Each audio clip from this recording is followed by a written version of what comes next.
राधे, जय जय श्री राधे। एक सवाल हम सबके मन में उठता है कि पृथ्वी पर सबसे बड़ा कौन है।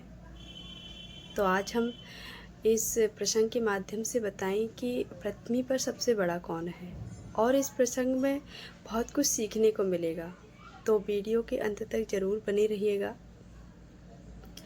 चलते हैं कि एक महात्मा जी थे जो अपने गृहस्थ जीवन में उनका जीवन चल रहा था, पर उनकी कोई संतान नहीं थी।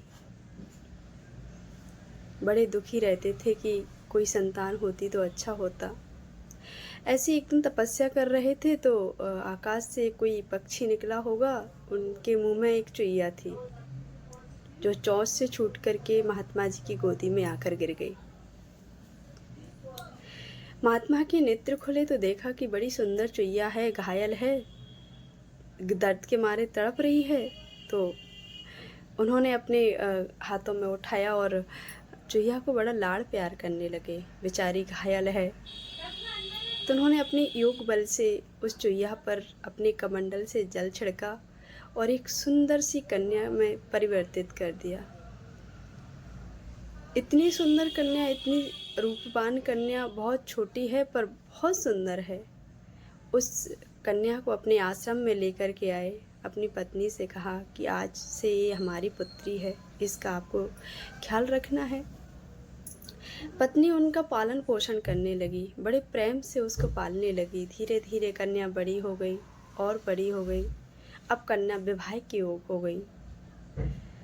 तो जो महात्मा जी थे उनके मन में एक विचार आया कि मैं अपनी पुत्री का विवाह ऐसे, या तो देव कहो या पुरुष कहो, ऐसे पुरुष के साथ विवाह करूंगा जो पृथ्वी पर सबसे श्रेष्ठ हो, सबसे बड़ा हो। तो उनकी तलाश जारी शुरू हुई। उन्होंने सोचा कि जहाँ तक मैंने देखा है, मैंने सुना है, पृथ्वी लोक पर सूर्य भगवान से बड़ा कोई नहीं हो सकता। क्यों ना मैं अपनी पुत्री का विवाह सूर्य भगवान से करवाऊं। सूर्य भगवान के पास गए, निवेदन किया, हे सूर्य देव, आप मेरी पुत्री से विवाह करिएगा। प्रस्ताव रखा। सूर्य भगवान बोले, ठीक है, मैं आपकी पुत्री से विवाह करने के लिए तैयार हूँ। एक बार अपनी पुत्री से पूछ लीजिए क्या वो भी मुझसे विवाह करने के लिए तैयार हैं। जब पुत्री से पूछा गया कि पुत्री, आप सूर्य भगवान से विवाह करोगे, तो पुत्री ने स्पष्ट मना कर दिया, नहीं पिताजी, मैं सूर्य भगवान से विवाह नहीं कर सकती। वो हमेशा अपने सूर्य की इतनी भयंकर किरणें छोड़ते हैं, हमेशा तपता रहता है, हमेशा धूप का प्रकाश रहता है, मैं इनसे विवाह नहीं कर सकती। ऋषि मुनि जो थे ना उदास हो गए। सूर्य भगवान से हाथ जोड़ करके बोले, क्षमा करना प्रभु, लेकिन आप हमें बताने की कष्ट करें कि आपसे श्रेष्ठ कौन है, आपसे बड़ा कौन है।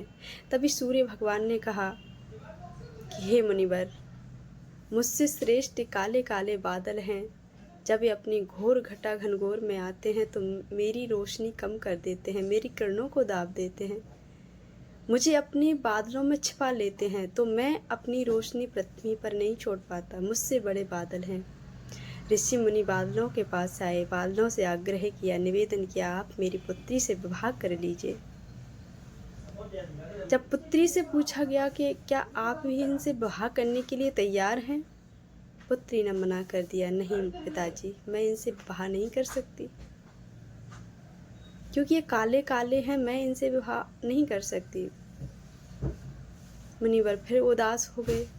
बादलों से पूछा कि हे भगवंत, आप बताइए कि आपसे श्रेष्ठ कौन है, आपसे बड़ा कौन है। बादलों ने कहा, मुझसे बड़ा तो पवन देव हैं, मैं उनकी आज्ञा के बिना एक पग भी नहीं चल सकता।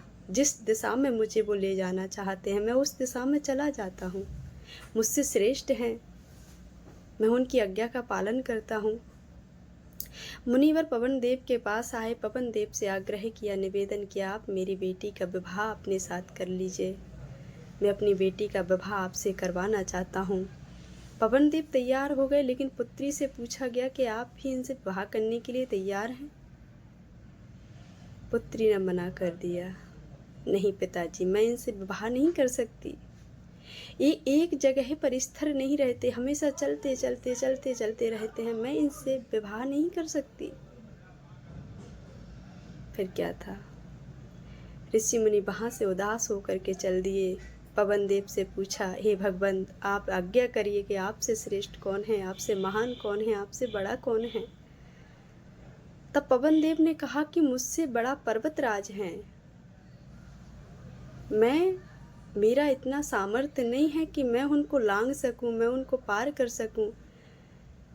जब वो विशाल रूप में होते हैं तो मुझे अपना मार्ग बदलना पड़ता है। तो मुझे लगता है कि मुझसे श्रेष्ठ पर्वतराज हैं। आज मुनिवर पर्वतराज के पास आए, बोले, हे प्रभु, आप हमारी बेटी से विवाह करिएगा, आप हमारी बेटी के साथ वरण करिएगा। पर्वतराज तैयार हो गए, लेकिन पुत्री से जब पूछा गया तो पुत्री ने कहा, मैं इनसे विवाह नहीं कर सकती। पिताजी, आप इनकी हालत देखिए, हमेशा पत्थर कंकड़ों से भरा है, झाड़ियों से भरा है, पेड़ वृक्ष लगे हुए, मैं इनसे विवाह कैसे कर सकती हूँ। तब मुनिवर ने कहा कि हे पर्वतराज, मैं आपसे प्रार्थना करता हूँ, आप मुझे बताइए, आपसे श्रेष्ठ कौन है, आपसे बड़ा कौन है। तब पर्वतराज बोले, मुझसे बड़ा तो चूहा है, जो मुझ में बिल करने का सामर्थ्य रखता है। मैं ऊपर से बलशाली लगता हूँ, पर अंदर जाकर के देखिए तो मेरे में इतने बड़े बड़े बिल होंगे जो किसी का सामर्थ्य नहीं है, वो चूहे का सामर्थ्य है। वो मेरे अंदर इतने बड़े बड़े भयंकर बिल बना के रख देता है, तो मुझसे बड़ा चूहा है।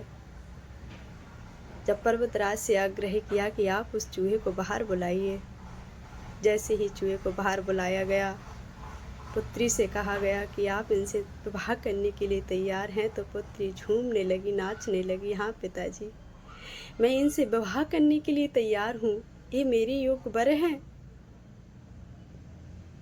मुनिवर ने उनका विवाह कन्या के साथ, अब कन्या के साथ कैसे विवाह करे ना, तो अपनी कमंडल से जल निकाला और पुत्री को फिर से वही चुईया बना दी जो कई सालों बाद पहले उन्होंने चुईये से कन्या बनाई थी। आज कन्या से चूहा फिर से बना दिया, दोनों का विवाह करवाया गया। मुनिवर के आंखों में आंसू आ गए कि मैं भगवान के नियम को बदलने चला था, लेकिन भगवान का जो लिखा हुआ होता है उसको कोई नहीं बदल सकता। हमेशा ध्यान रखिए, जो भी ईश्वर लिख देते हैं उसको बदलने का किसी का सामर्थ्य नहीं है। ये किसी का सामर्थ्य नहीं है कि उसकी लेखन को कोई बदल सके। जो ईश्वर ने लिखा है, जो हमारे परम पिता परमात्मा ने लिखा है, वो अवश्य होकर के रहेगा। इसी के साथ मैं विदा लेती हूँ। जय जय श्री राधे, जय जय श्री राधे।